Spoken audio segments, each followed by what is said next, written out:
Another day, another opportunity to learn. Good day, classmates. We, the Group 2, will introduce our topic, which is from the Chapter 2, which is entitled Metacognition, Thinking About Thinking. Before we proceed to our topics, let me show you the members of this group. Before I proceed to the introductory part of this chapter, let us first know what is a metacognition. A metacognition is the awareness of one's thought, which means metacognition applies when we think, imagine, recall, or remember something.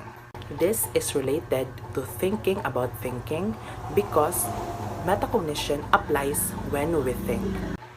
For the introduction, today, facilitating learning is aimed at assisting learners in acquiring expected competencies. In addition, the facilitation of learning addresses the expected competencies to help them understand their learning and thinking.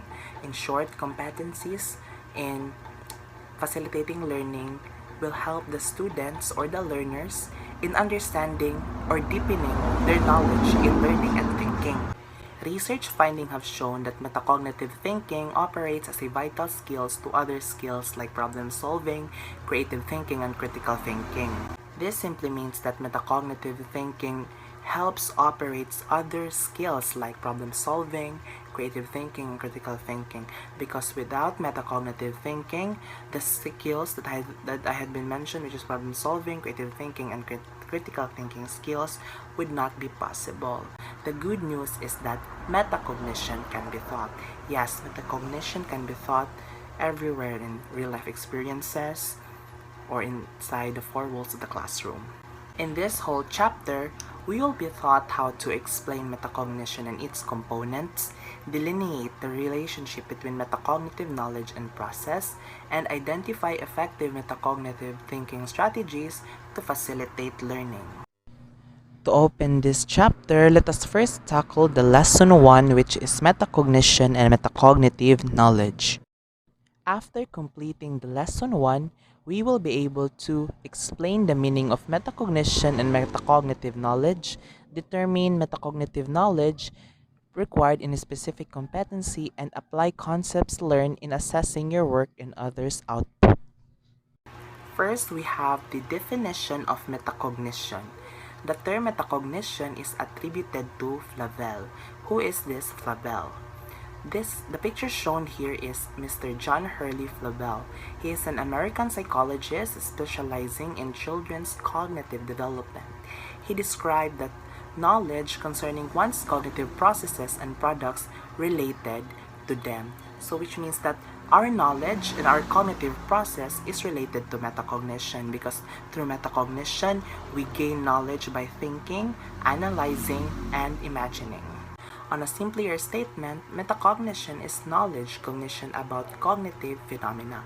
Meaning of cognitive phenomena is that when we think, when we plan, or when we solve or analyze problems.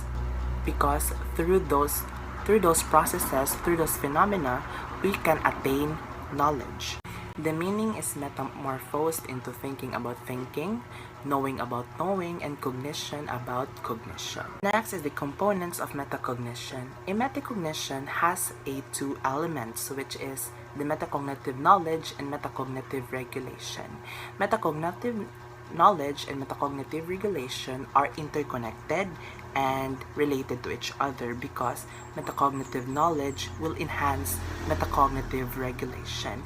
Without metacognitive knowledge, metacognitive regulation will not operate. The first element of metacognition is metacognitive knowledge. It's also known as knowledge of cognition. This refers to what individuals know about their cognition or cognition in general. This means that an individual will attain knowledge based on his own understanding and based on his own perception. Or this could be based on the self-understanding. A metacognitive knowledge has its three metacognitive awareness, namely declarative knowledge or the knowledge about things, procedural knowledge or the knowledge in executing one's abilities, or the conditional knowledge, which means the knowledge or when and why do these abilities should be applied. In order to have a deeper understanding about this metacognitive awareness, let us tackle this one by one. But first, we're going to start with the declarative knowledge. First, we have declarative knowledge. Declarative knowledge is also known as the personal knowledge about things. This refers to our own abilities, to our own understanding, to our own learnings. These learnings came from factual evidences or factual informations. For example, we have Manila is the capital of the Philippines because we all know as Filipinos that Manila is the capital of the Philippines, and also oasis is the plural term of oasis because this has been taught, this had been taught by our teachers during our elementary and high school years.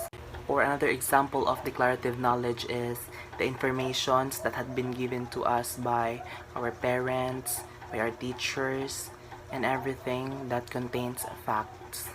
However, this type of knowledge is not always accurate as the learner's evaluation of his or her abilities may be unreliable. The reason why declarative knowledge is not always accurate because the information that had been given to us is a learner sometimes may fail to comprehend or understand the given information. And other factors is that this particular knowledge has been forgotten by the learners. A learner has a limited information as to semantic rules is also declarative knowledge. And that's all about the declarative knowledge. Always remember that a declarative knowledge is a personal knowledge or the knowledge that has been attained and understood by our own self. Next metacognitive awareness is the procedural knowledge, and that is to be discussed by my fellow groupmate, which is Mr. Juan Luciano Aying. Okay, thank you, Mr. Rolando Aton Jr. And here is a continuation of what Mr. Rolando Aton Jr. discussed. Procedural knowledge or task knowledge. It involves the knowledge of how to do things and how or competencies are executed. The assessment and the learner's task knowledge includes what knowledge is needed and the space available to communicate what is known. A learner given a problem-solving task, for instance, knows the prerequisite information and prior skills are necessary to be recalled and readily executed at the given time to solve the problem. Such knowledge gives confidence in working with the problem. Conditional knowledge or strategy knowledge. It refers to the ability to know when and why various cognitive acts should be applied. It involves using strategies to learn information as well as adapting them to novel contexts. This knowledge is evident in a learner who seeks the help of a school nurse to make a report on the communicable disease prevalent in the community, as well as this learner's knowledge that the best way to gather the information is to interview a nurse and go over the health records of the municipal health office of the town. Metacognitive knowledge. It is the result of an individual's metacognitive experiences. Flavel, 1979, explained them as experience that an individual has through which knowledge is attained or through regulation occurs. A learner who obtain low scores in knowledge and skills test becomes aware that he or she has low declarative and procedural knowledge. In constant, a learner who has always scored highest in both the content and skills test has strong confidence in adequacy of knowledge in the subject. Similarly, metacognitive knowledge depends so much on the learner's meta-memory, the knowledge of what memory is, how it works, and how to remember things. Through instructional and individual effort, meta-memory develops over time. For instance, learners who have been taught how to organize information and use rehearsal strategies have richer meta-memory. They can retrieve declarative, procedural, and conditional knowledge when required by the task. Experiences. Metacognitive thinking among learners provide avenues for them to learn more. Two aspects of metacognitive instruction is content knowledge and strategic knowledge. It is essential that to think through a process, learners must have the content knowledge to think about something. One also needs to have heuristic and algorithm to follow in developing the skills. Medina et al. 2017. Instructional should have a content component and direct instruction on how to work through a process. For the continuation of the discussion of the topic, here is Ms. Tessame Bakulta. Good day, everyone, and especially to you, Sir Mark. I am Bakota Thesame from Group 2, and today I will be continue discussing the lesson 2 about the metacognitive regulation and control. And by the way, thank you, Mr. Aying, for that wonderful discussion about the procedural, conditional, and metacognitive knowledge. So, in this lesson, students were expected to explain the meaning of metacognitive regulation. Second, determine the dominant approach in learning and studying. Third is analyze the relationship among the three metacognitive processes, which are planning, monitoring, and evaluating. And fourth is operationalize metacognitive processes in a given situation or context.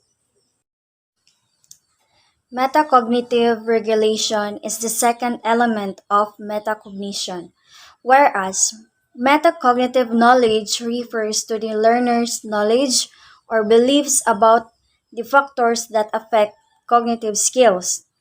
Metacognitive regulation pertains to their ability to keep track or monitor and assess their knowledge or learning. The metacognitive regulation has three processes, which are planning, monitoring, and evaluating. So what is planning? So planning, it involves the selection of appropriate strategies and the allocation of resources that affect performance, according to SCRO 2002. It is considered a central part of students' ability. The goals are dichotomized in mastery goals and performance goals. So what is mastery goals? Mastery goals are related to process, learning, and development, while performance goals are usually associated with product orientations and demonstrating competence, a social comparison to the peer group. So example, a student who desires to get high grade in science class portfolio, exemplary in all criteria as described in the scoring rubric, and the goal is mastery goal. So ang learners would ask questions himself like, what am I asked to learn or do here? What do I already know about the lesson or task? What should be my pacing to complete this task? So planning is all about the analyze, read and understand, interpret and formulate objectives of the situation. Second is monitoring. What is monitoring? It refers to one's ongoing awareness of comprehension and task performance. Also involves the monitoring of a person's thinking processes in the current state of knowledge. It involves the awareness of a person that the prerequisite knowledge process to manage the task is sufficient to succeed in it. It involves the ability to consider the accuracy of the knowledge and procedure to solve the task. For example, a student who answers a word problem in mathematics is aware of the steps to follow to solve the task. So ang student, possible questions niya would be like, do I have adequate knowledge to solve this problem? Are my prior knowledge and skills appropriate for this task? Are my strategies appropriate for this task? So may nga nga mga questions. So monitoring involve comprehension, sequence of steps, learning progress, and application of resources. Third is evaluating. So what is evaluating? It is assessing knowledge of learning. It refers to appraising the products and efficiency of one's learning. It involves the person's ability to evaluate how well the strategies are used to lead to the solution of the problem or completion of the task. For example, adtong previous nga mathematics word problem solving task situation. So the person comes to a realization that the equation formulated to solve what is asked in the problem was indeed based on the cross-checking process done. So in this stage, the student would ask questions like what new learning was achieved, what universal understanding should I remember, was the correct answer obtained? Were the goals set achieved? Something like that. So evaluating was the result of the product, process, effectiveness of strategies, and learning that took place. So this is the example of schematic representation of the elements of metacognitive regulation. And that would be all my report for today. And for the continuation of the topic, Miss Bermoy will do the honors. Thank you. I am Christine B. Vermoy and I will be discussing the lesson 3, which is the metacognitive instruction. But first, I will read the learning outcomes. After completing the lesson, you will be able to explain fundamental principles to teach metacognitive skills. Identify metacognitive strategies to a particular lesson, and lastly, operationalize metacognitive process in a given situation or context. Principles of metacognitive instruction. Developing metacognitive thinking among the students needs the creativity of the teacher. Using metacognitive strategies facilitates how learners learn. As studies are proven, metacognitive teaching practices enhance the learner's capability to transfer their competencies in learning in a new task or in a new context. By Paliskar and Brown, 1984, and Scanfield, 1991. Moreover, metacognitive teaching practices makes learners aware of their strengths and weaknesses as they learn. Knowing their strengths give them the confidence to pursue the task. Knowing their weaknesses lead them to strategize on how to overcome their limited knowledge and how to sort out the needed information of the task.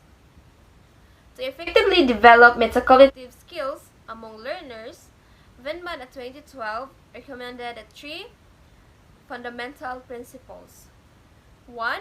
Metacognitive instruction should be embedded in the context of the task and in hand in order to allow for connecting tasks. Specific condition, if the F side to the procedural knowledge of how the skill is applied in the context of the task, then the side of production rules. Learners should be informed about the benefit of learning metacognitive skills in order to make them exert the initial extra effort. And lastly, instruction and training should be stretched over time, thus allowing of the information of production rules and ensuring the smooth and maintained application of metacognitive skills. Cognizant of these principles, teachers can plan their lesson well to ensure that as the learners undergo classroom activities, they metacognize their learning. Leading learners to think metacognitively gradually leads them to become self-regulated learners. To continue this topic, Mr. David Calderon will do the honors. Thank you. Thank you, Ms. Bermoy. Hello everyone, I'm Devin J. Calderon from Iwon Sevilla, Bohol. currently studying at Bohol Island State University main campus. So now, we will gonna tackle about metacognitive teaching strategies. So what is metacognitive teaching strategies? Metacognitive teaching strategies is a strategies to empower students to think about their own thinking. This awareness of the learning processes enhances their control over their own learning. It also enhances personal capacity for self-regulation and managing one's own motivation for learning. This includes graphic organizer, think aloud, journalizing, error analysis, wrapper, and peer mentoring. So, when we talk about graphic organizers, it is a visual and graphic displays that depicts the relationships between facts, terms, and or ideas within a learning task. Graphic organizers can help to visualize and construct ideas, organize sequence information, plan what to write, increase reading comprehension, brainstorming, organize problems and solutions, compare and contrast ideas, show cause and effect, and more. Another strategy is called think aloud. The learner report their thoughts while they do it. With the help of more knowledgeable learner, the errors in thinking and inadequacy of declarative, procedural, and conditional knowledge can be pointed out, giving the learner increased self-awareness during learning. Next is journalizing. In a journal, learners write what was in their mind when they selected an answers and the reasons for their own choice. Later, they write about their realization where they were wrong and what should have been considered in answering. Finally, they resolve on what to do next time in a similar situation or problem arises. And we have another strategy called error analysis. Error analysis is a systematic approach for using feedback metacognitively to improve one's future performance. Asking the learners where they are correct and wrong provides avenues for them to evaluate their thinking. It results in a learner's metacognitive knowledge of own mistakes and making use of them to improve future performance. Then we have wrapper. It is an activity that fosters learners' metacognitive before, during, and after a class. In a reading class, before the selection is read, the teachers ask about the theme of the selection based on the story title. While reading the selection, learners are asked if their assumptions were true. After reading, the learners are asked what made them comprehend or not comprehend the story. And lastly, the peer mentoring strategy. It is a proven metacognitive strategy as many learners learn best when studying with peers or friends who are more informed and skilled than them. Learners, by observing their more skilled peers, can learn from the metacognitive strategies of their peers' mentors. The use of cooperative learning strategies is helpful towards this goal. And now, we will gonna talk about experience. Teaching metacognitive thinking strategies to learners is a must if teachers want them to be self-regulated learners. Several studies have shown the benefits of metacognitive instruction. Go in 2008 cites a study that proved that metacognitive knowledge can be increased through classroom instruction. The work of Go and Ho in 2013 demonstrated a causal relationship between metacognitive instruction and statistically significant improvement in listening performance.